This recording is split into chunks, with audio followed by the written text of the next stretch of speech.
When it comes to the symptoms, as I mentioned, those symptoms, you don't have to have all of those symptoms, but even some of them is enough to warrant some tests or getting tested for low testosterone.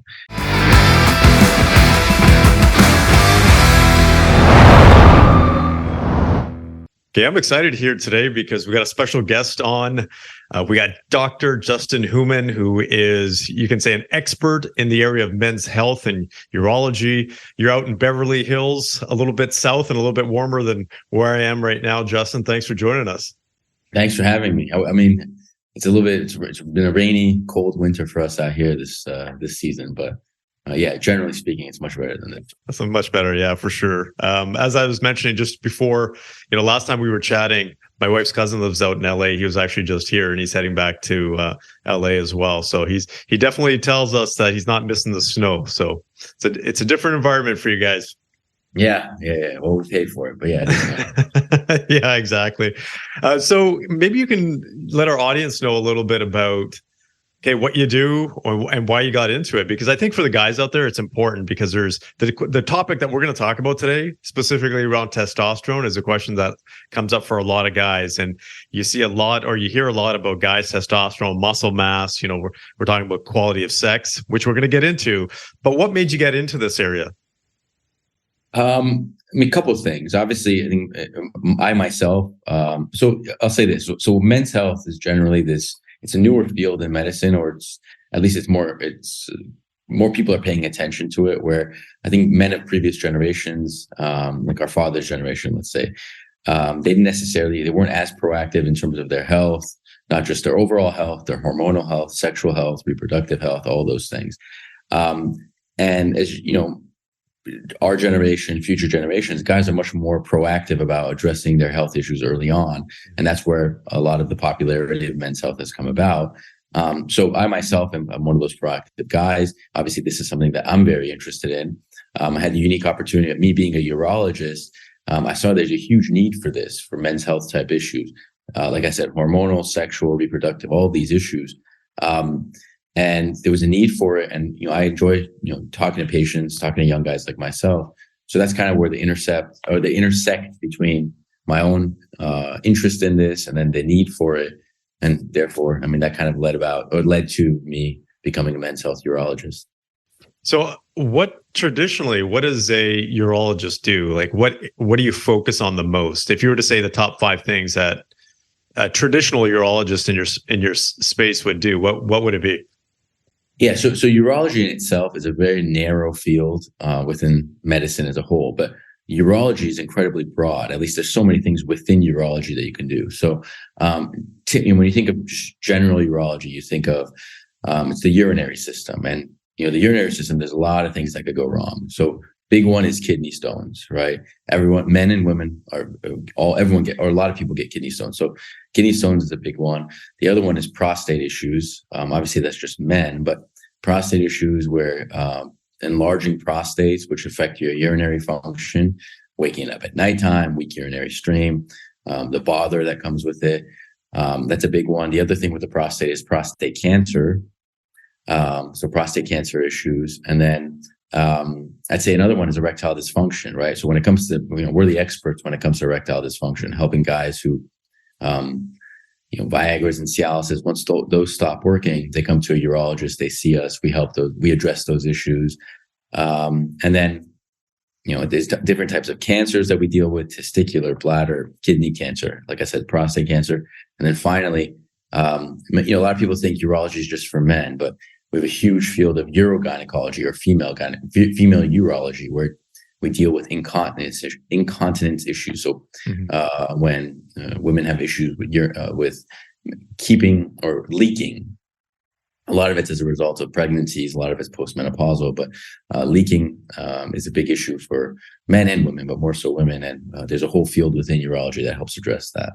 Interesting. So in the area of urology, do you focus on both men and women, or have you just said you're going to specialize particularly in men now? Or well, I do it all. It all. I'm a men's health urologist. Obviously, that's the big part of my practice. But I'm a urologist. I spent 5 years in training doing urology, so I see everybody. Yeah. Okay, so you help both men and women. So let's just jump into this testosterone. The first thing is, I don't think a lot of guys understand the importance of testosterone. So can you give us a breakdown in terms of what testosterone does and why it's important for men? Yeah. So, I mean, in the 90s, testosterone was a huge thing where it was like, all right, well, if you're feeling tired, feeling fatigued, you're having erectile dysfunction, anything like that, take a shot of testosterone. That's going to really help you. And, you'll improve your fatigue, energy levels, all that stuff. And in many ways, that was marketing.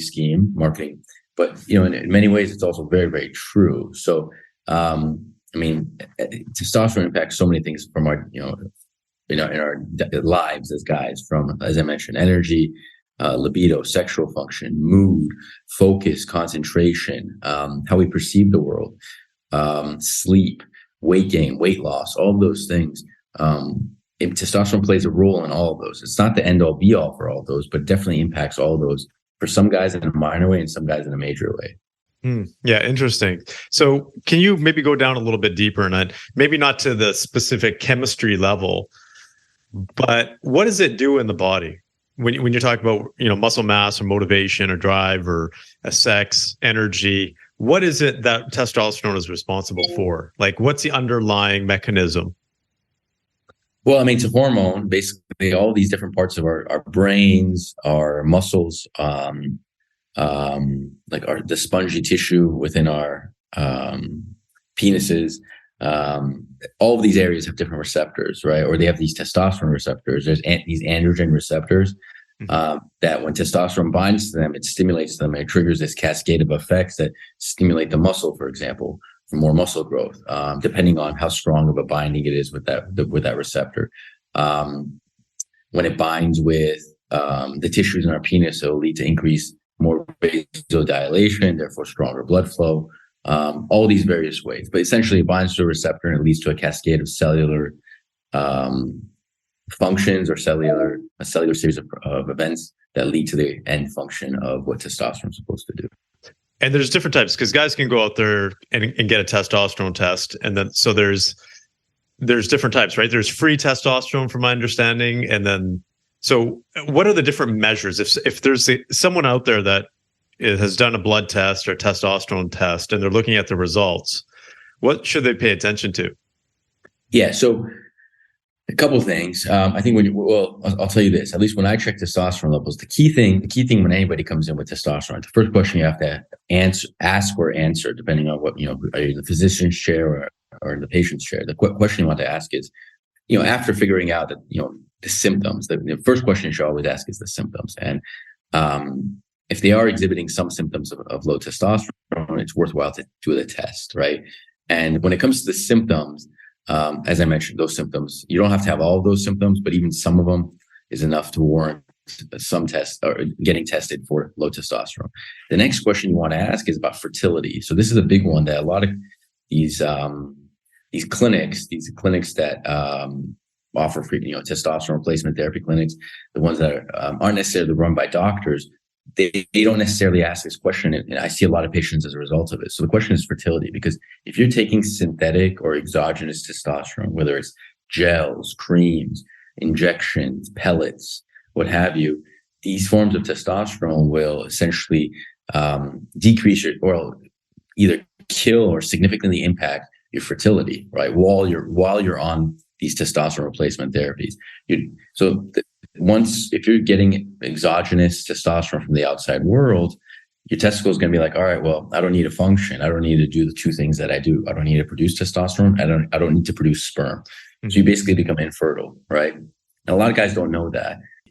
My background, when I originally got into, you can say the first industry was really into working out. I used to be a personal trainer, and back then, we're talking about decades ago, steroids, were a big thing, right? People in the baseball industry as well. And that's kind of where it started. And there was some supplements, and there was always this rumor about, okay, yeah, your testes shrink and your sperm count goes down. You're basically confirming that is the case. Does it get so bad that you don't produce any sperm at all?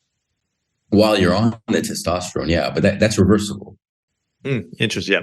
Yeah, so when you come off the testosterone through other medications, we boost your natural production. Through different medications, we could basically wake the testicles back up. It takes some time, anywhere from 3, maybe 6 months. We re-stimulate the testicles to produce testosterone and produce sperm all over again. If fertility is important to you, then doing the testosterone replacement therapy route, like I talked about, gels, creams, injections, pellets being the main ones, that's not a viable option for you. Or at least short term, it's not going to be a viable option.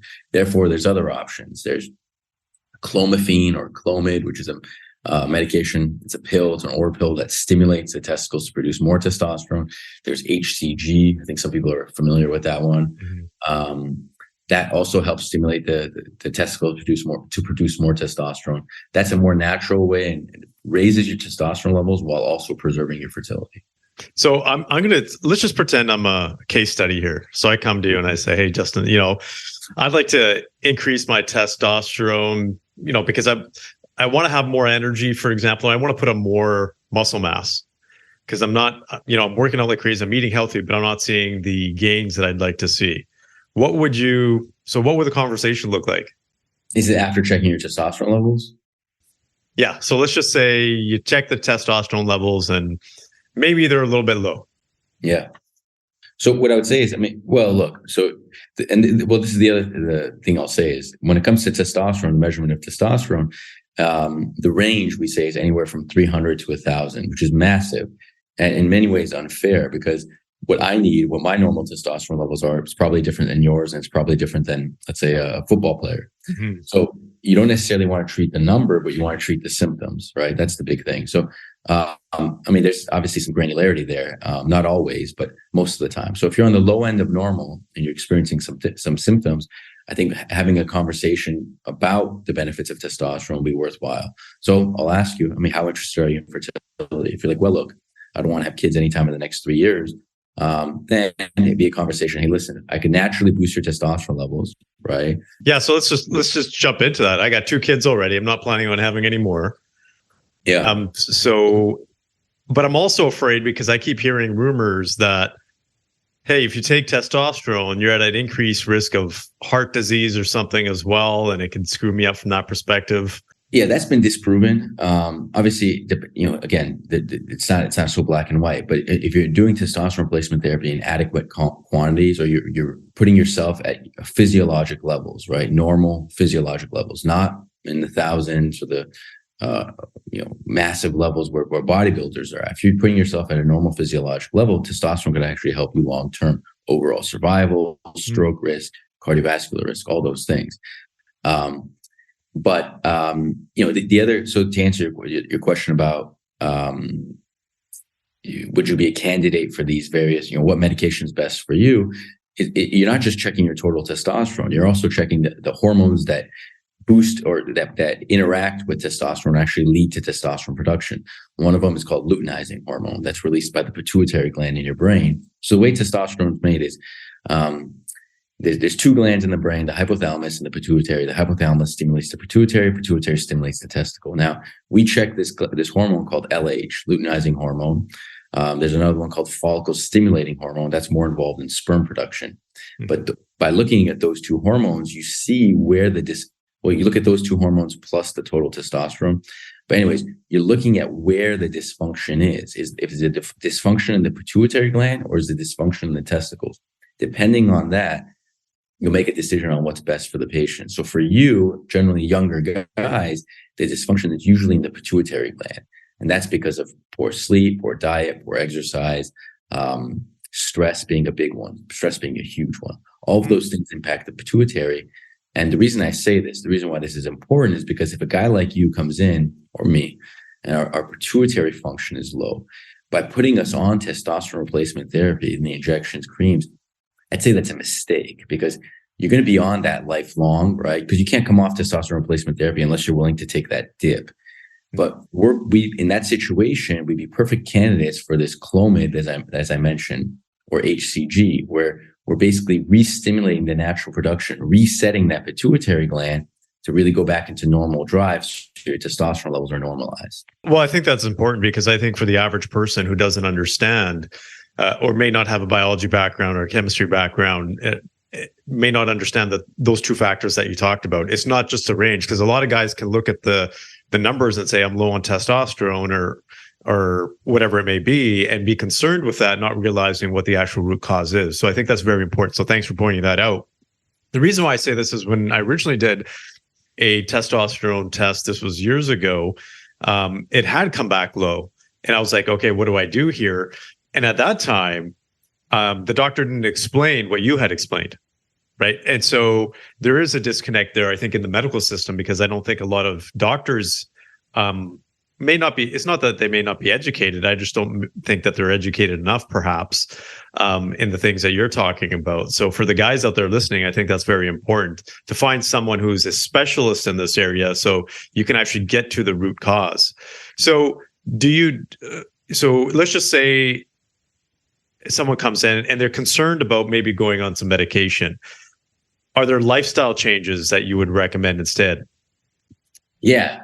So two big ones are sleep and diet or exercise. But I mean, basically weight gain, weight loss. So sleep being a big one. So they've done studies on this, the way sleep impacts hormone levels, and it's pretty significant. So sleep, they did this study, I believe it was at the Cleveland Clinic, where they looked at medical residents being the ones who get very irregular hours of sleep, night shifts, day shifts, back and forth. Essentially, your sleep rhythm is completely off.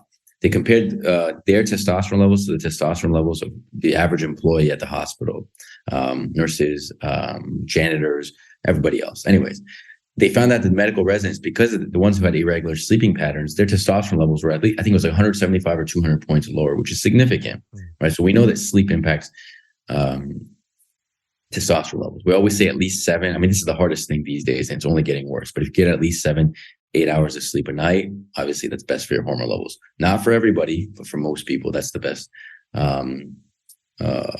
easiest way, or one of the easier ways of improving your hormone levels. That's number one. Number two, weight gain.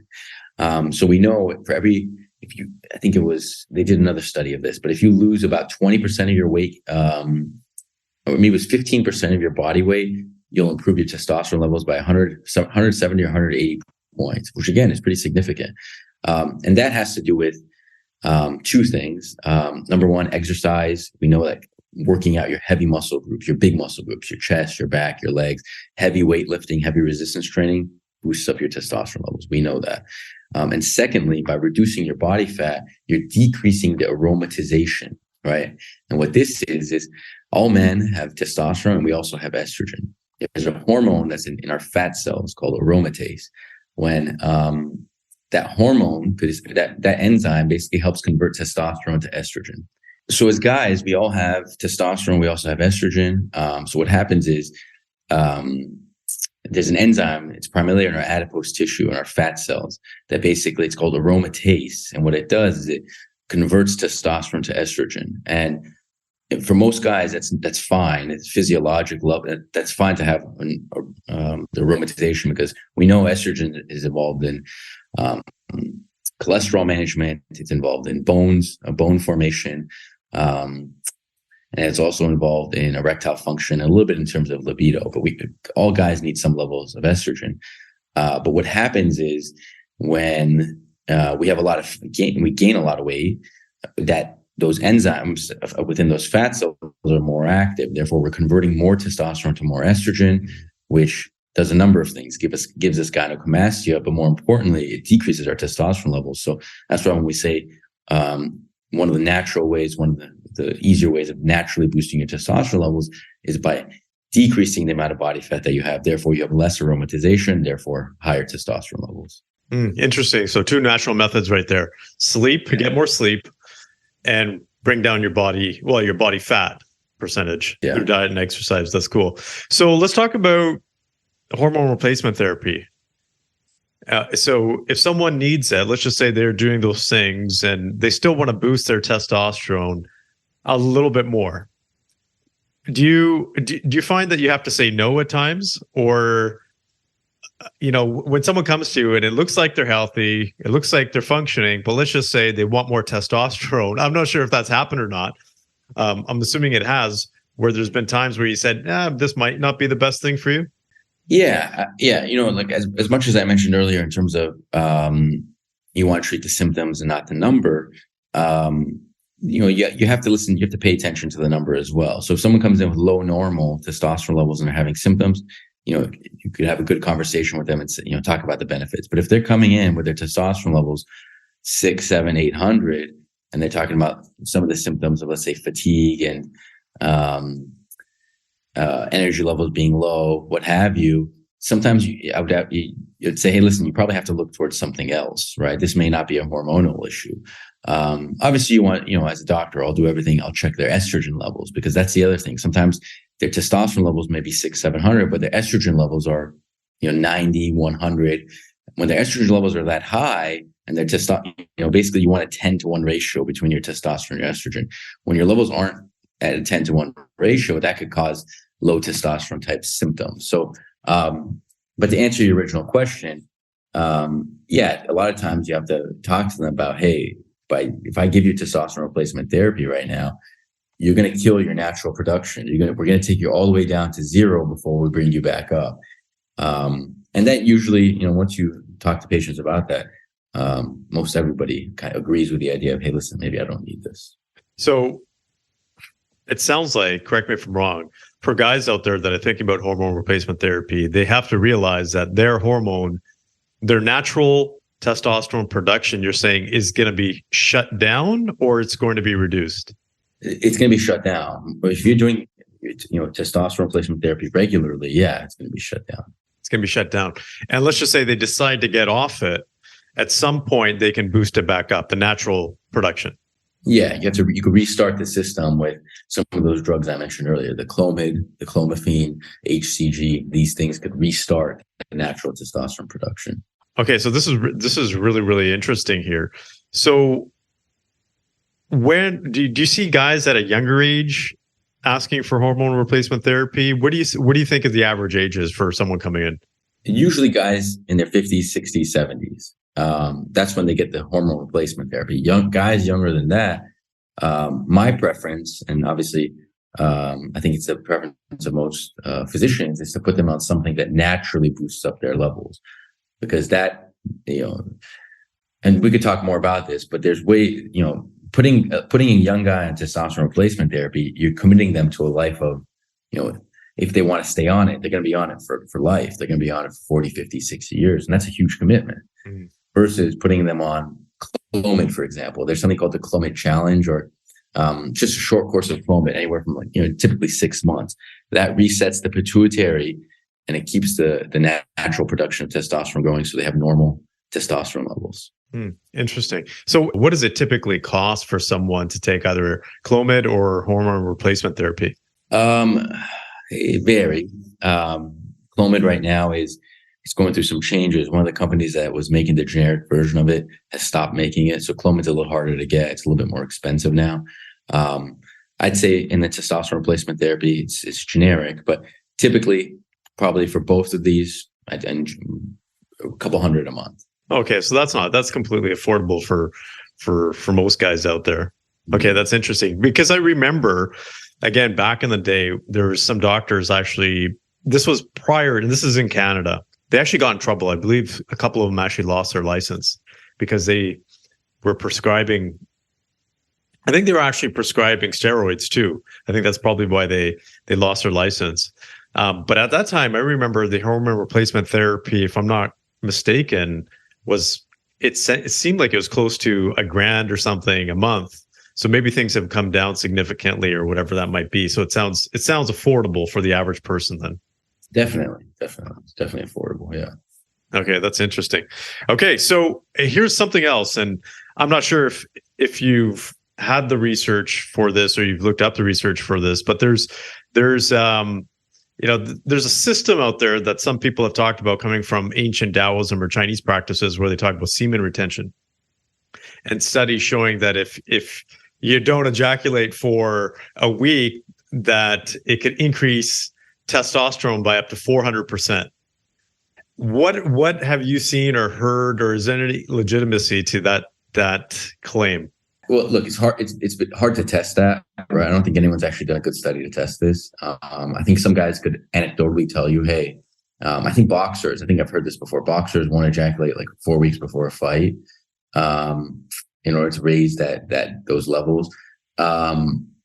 If it does have an impact, it's probably a very small one, because we know masturbation in itself, or ejaculation in itself, doesn't really have doesn't have an impact on your testosterone levels. So I guess I'll answer this in a roundabout way.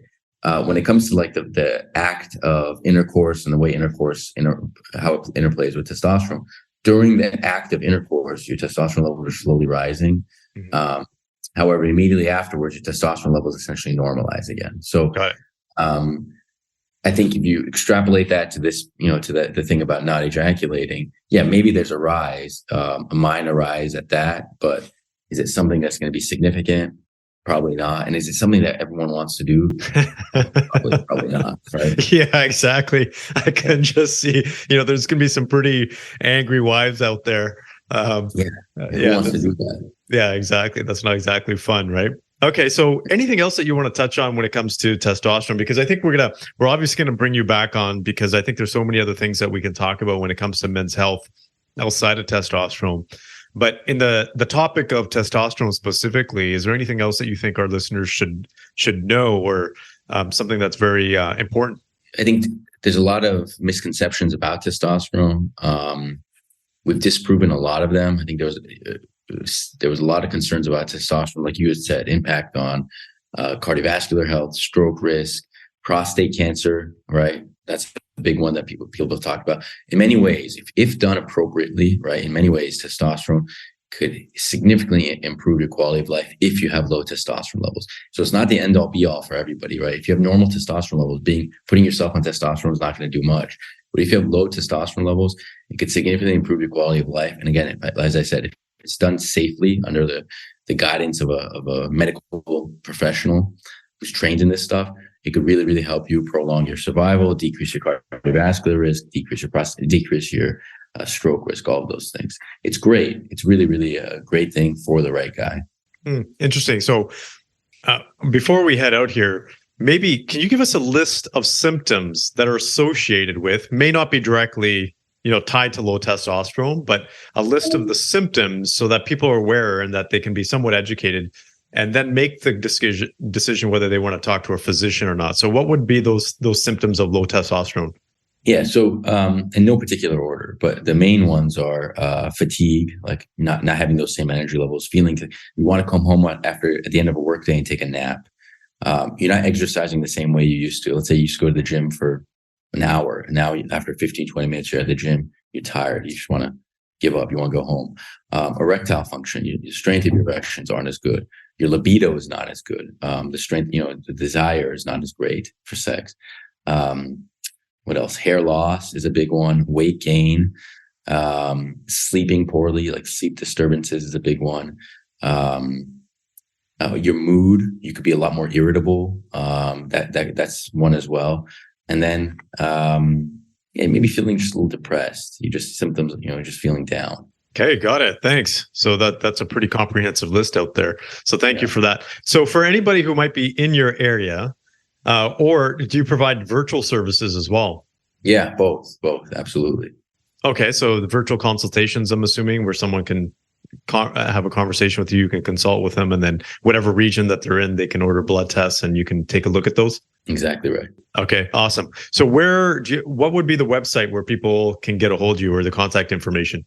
You could look me up on Houman, MD, Houman, and the MD at .com. So HoumanMD.com. And also, if you just type in my name into Google, you could, there's different ways in which you could find ways of contacting me. So Justin Houman, MD is my name. Hey, awesome, Justin. Thank you for joining us here. I think I got some value, and I'm sure the listeners did as well. So thanks, and we're going to have you on here again at some point.